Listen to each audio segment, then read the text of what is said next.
ایک ہاسٹائل ایک دشمن ملک کا فارن منسٹر ہمیں پریزنٹ کر رہا ہے. اور یہاں سے بالکل کلیئرلی یہ چیز کلیئر ہوتی ہے کہ جو انڈین فارن منسٹر جے شنکر، حالانکہ وہ بڑے ایکسپیرینس ڈپلومیٹ ہے، وہ یو این کے اندر ان کے ایمبیسڈر رہے، وہ ڈفرینٹ کنٹریز کے اندر ان کے ایمبیسڈر رہے، لیکن ان کا اس طرح کا رویہ اختیار کرنا بلاول بھٹو کے ساتھ، اور انہیں پھر اس طرح کہنا کہ پروموٹر اینڈ جسٹیفائر آف ٹیررزم، اس طرح کے الفاظ کہنا، یہ انتہائی میں کہتا ہوں ایک کس دوسرے کو بے عزت کرنے کے برابر ہے. تو بلاول صاحب کے پاس پہلے کیونکہ رپورٹ ہوں گی کہ وہاں ہمیں کیسی ٹریٹمنٹ ملے گی، ہمیں کیسے ریسیو کیا جائے گا، کس ایجنڈے پہ ہم بات کرنے جا رہے ہیں، تو بہتر تھا آپ ورچولی اٹینڈ کر لیتے، کیونکہ وہاں جا کے ایسا آپ نے کچھ اچیو بھی نہیں کیا کہ جس کا آپ پاکستان میں آگے دھوم مچا سکے. کیوں نہیں اچیو کر سکے؟ آپ کی صرف 2 میٹنگز ہوئی، ایک ازبکستان کے فارن منسٹر سے ہوئی میرے خیال سے، اور ایک رشین فارن منسٹر سے ہوئی. وہ بھی ایسا کچھ آپ نے ان میں نہیں کیا کہ ہم دیکھیں کہ ایس سی او کی سائڈ لائن پہ بلاول صاحب نے میٹنگ کر کے یہ ایجنڈاز پاکستان اور ان کے سیٹ کیے. ایسی کوئی پریس ریلیز ہمیں دیکھنے کو نہیں ملی.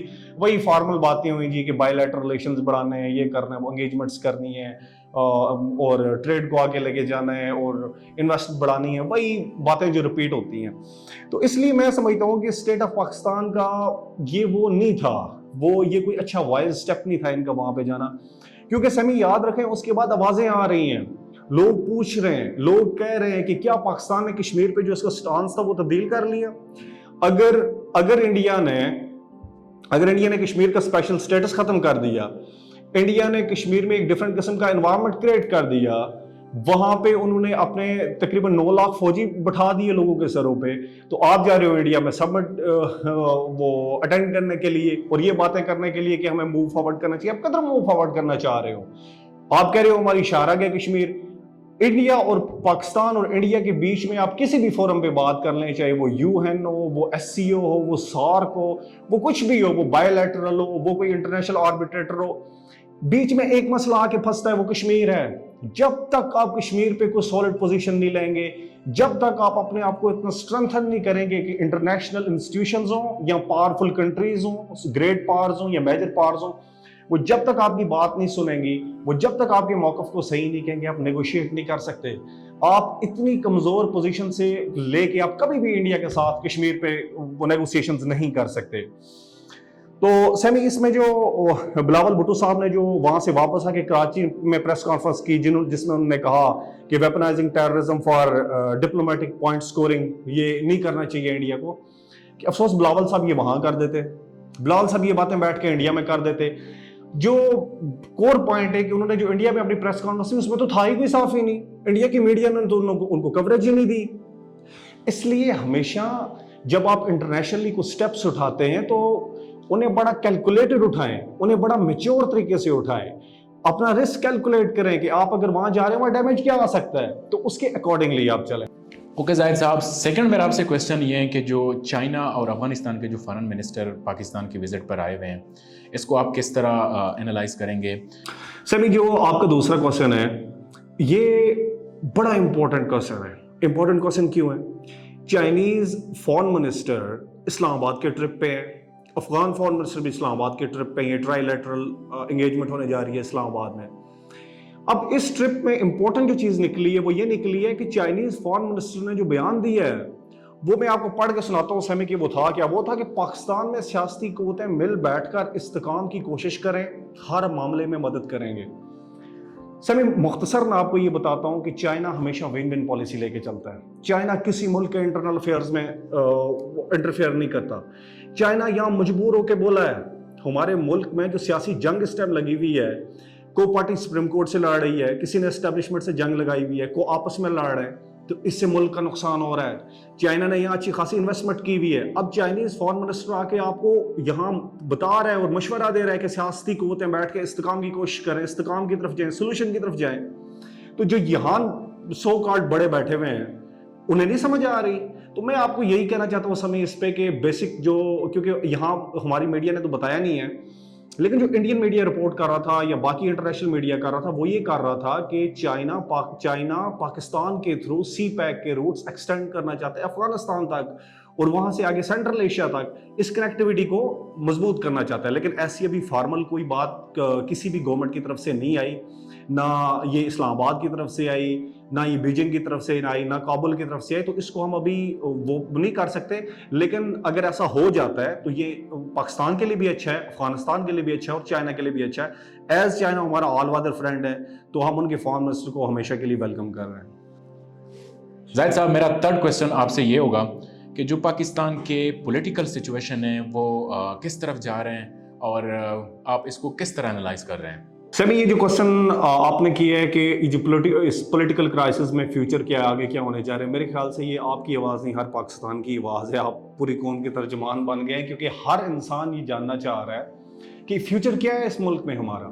سمی، جو چیز مجھے سمجھ آ رہی ہے آنیسٹلی اسپیکنگ، اگر آپ دیکھیں سپریم کورٹ نے کہا ہے 14 مئی کو الیکشن ہونے. 14 مئی تو بہت قریب ہے اور مجھے نہیں لگ رہا کہ 14 مئی کو الیکشن ہوں گے. میں آپ کو سچی بات بتاؤں، نون لیگ یا پی ڈی ایم تیار بیٹھی ہوئی ہے کہ سپریم کورٹ سو موٹو کے اس کیس میں جدھر انہوں نے 14 مئی کو الیکشن کروانے کا آرڈر کیا ہے، اس میں نہ اہل کرے پرائم منسٹر کو یعنی کہ شہباز شریف کو، اور وہ پولیٹیکل وکٹمائزیشن کا کارڈ کھیلیں پبلک میں جا کے، کیونکہ ان کے پاس اور کچھ ہے نہیں ہے. آئی ایم ایف پیکج دے نہیں رہا، کوئی باہر کی کنٹری گارنٹی نہیں دے رہا ان کی، یہ تو لے کے بیٹھے ہوئے ملک کو. اور دوسری سائڈ جو عمران خان کھیل رہے ہیں، عمران خان اس قوم میں موسٹ پاپولر لیڈر ہیں. میری ذاتی رائے ہے کہ انہیں تھوڑی اپنے اندر فلیکسیبلٹی پیدا کرنی چاہیے. وہ فلیکسیبلٹی جب پیدا کریں گے تو اس سے ملک کا فائدہ ہوگا، اس سے قوم کا فائدہ ہوگا، اس سے ملک بچے گا. وہ فلیکسیبل ہوں، ان سے بات کریں، ایک مڈ وے نکالیں جدھر ہم سولوشن کی طرف جائیں. وہ جتنا خود کو ریجڈ کریں گے اتنا مسئلہ خراب ہو جائے گا. اب خان صاحب بھی شاید اس لیے بیٹھے ہوں کہ بیفور دس کہ میں پکڑا جاؤں یا نہ اہل ہو جاؤں، اس سے پہلے جو ہے نا کوئی ایسی اپسیٹ ہو جائے جس کی وجہ سے مجھے ایک دفعہ پھر پوائنٹ سکورنگ کا موقع مل جائے، ایک پولیٹیکل وے آؤٹ مل جائے، سیفلی کو ایگزٹ مل جائے. تو یہ ایسا، اگر یہ دونوں کی سوچ ایسی ہے پی ڈی ایم اور خان صاحب کی، تو میں سمجھتا ہوں انتہائی غلط ہے. اور ان دونوں کو ملک کی خاطر بیٹھ جانا چاہیے، سیریس ہو جانا چاہیے اور ایک وے نکالنا چاہیے جدھر ہمارا آئین بھی بچ جائے، ہمارا ملک بھی بچ جائے اور عوام بھی بچ جائے. زاہد صاحب، میں آپ کے موقف سے بالکل متفق ہوں، لیکن آپ اس کو کس طرح لے رہے ہیں کہ جو ہمارے سفارتی تعلقات ہیں انڈیا کے ساتھ، اس کو ہم کس طرح حل کر سکیں انٹرنیشنلی؟ جس طرح چائنا اور انڈیا کو ہم دیکھ رہے ہیں کہ ان کے درمیان کافی کرائسس ہیں، لیکن اس کے باوجود بھی وہ اپنے جتنے بھی انٹرنیشنلی ریلیشن ہیں وہ ایک دوسرے کے ساتھ مطلب ٹیبل ٹاک کے ذریعے وہ حل کرتے ہیں. تو کیا ہمیں بھی اس طرح کا وہ پروسیس اپنانا چاہیے؟ کیونکہ پاکستان اور انڈیا کے درمیان اگر دیکھا جائے کافی ٹائم سے یہ فرسٹ جو اجلاس میں پاکستان گیا وہاں پہ، تو آپ اس کو مثبت وے میں لیتے ہیں یا آپ اس کو کس طرح لیتے ہیں؟ آپ اس کو کائنڈلی تھوڑا سا انالائز کر دیں. سمی، یہ جو بات کرے ہوگی کہ پاکستان کو انڈیا کے ساتھ اپنے ڈپلومیٹک ٹائز رکھنے چاہیے جیسے کہ چائنا کے ہیں، یا چائنا اور انڈیا کی میوچل ٹریڈ بھی اور وار بھی ہے. دیکھیں، گولان ویلی میں اور اس سائڈ پہ انڈین فورسز میں نے کافی اندر آ چکے ہیں. ہماچل پردیش کی سائڈ پہ انڈین ٹیریٹری انہوں نے کافی ساری کنکر کی ہے. اب دیکھیں، بات یہ ہے نا کہ سمی، انڈیا کا چائنا کے ساتھ رویہ ڈفرینٹ ہے، پاکستان کے ساتھ رویہ ڈفرینٹ ہے.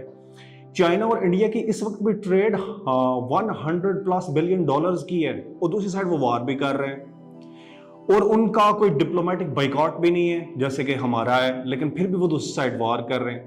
لیکن پاکستان اور انڈیا کا جو بیسک تضاد ہے وہ ایک تو کشمیر ہے، جس کو آپ جتنا مرضی چھپا لیں وہ تو سامنے آئے گا. یہ کراس بارڈر ٹیررزم، یہ سب بہانے ہیں. بیسک ایشو کشمیر ہے. اور دوسرا جو بڑا مسئلہ ہے وہ یہ ہے کہ انڈیا میں ایک آئیڈیالوجی قابض ہے جس کو RSS کہتے ہیں، جن کا ایک ایکسپینشسٹ نظریہ ہے. وہ اکھنڈ بھارت چاہتے ہیں، وہ والا بھارت چاہتے ہیں جو لارڈ کروزن کے وقت میں تھا، جو افغانستان سے لے کے پاکستان کو لے کے اور یہ برما کو لے کے تھا. تو مجھے تو اس طرح سے ہوتا ہوا کچھ نظر نہیں آ رہا. لیکن میرا خیال ہے کہ وقت کے ساتھ حالات بہتر ہوں گے. جب تک کوئی انٹرنیشنل پاورز نہیں بیچ میں آتی، دونوں کنٹریز پہ پریشر بلڈ نہیں کرتی، انہیں ٹیبل ٹاک پہ لے کے نہیں آتی، تب تک یہ معاملہ حل نہیں ہو سکتا. اس کی ایگزامپل ہے ہمارے پاس سعودی عربیہ اور ایران. کیسے چائنا نے دونوں کو اکنامک لیوریج دے کے، ٹریڈ دے کے، بزنس دے کے دونوں کو مجبور کیا، ٹیبل ٹاک پہ بٹھایا، ایک وے فارورڈ دیا اور انہیں آگے لے کے چلا. تو سمی، میں آپ کی بات سے متفق ہوں کہ دونوں ملکوں کے درمیان کوئی میننگ فل ٹاکس ہونی چاہیے. میننگ فل، یہ جس طرح کی بدتمیزی SCO کے سمٹ میں ہوئی ہے ایسی نہیں، کوئی میننگ فل ٹاکس ہوں تو انہیں ہم ویلکم کر سکتے ہیں. Thank you. آخر میں تمام ناظرین کا بہت بہت شکریہ جنہوں نے ہمیں سپورٹ کیا اور جنہوں نے ہمیں لائک کیا. انشاءاللہ ملتے ہیں اگلے ولاگ میں اس سے اچھے ٹاپک کے ساتھ. تب تک اجازت دیجیے. اللہ حافظ.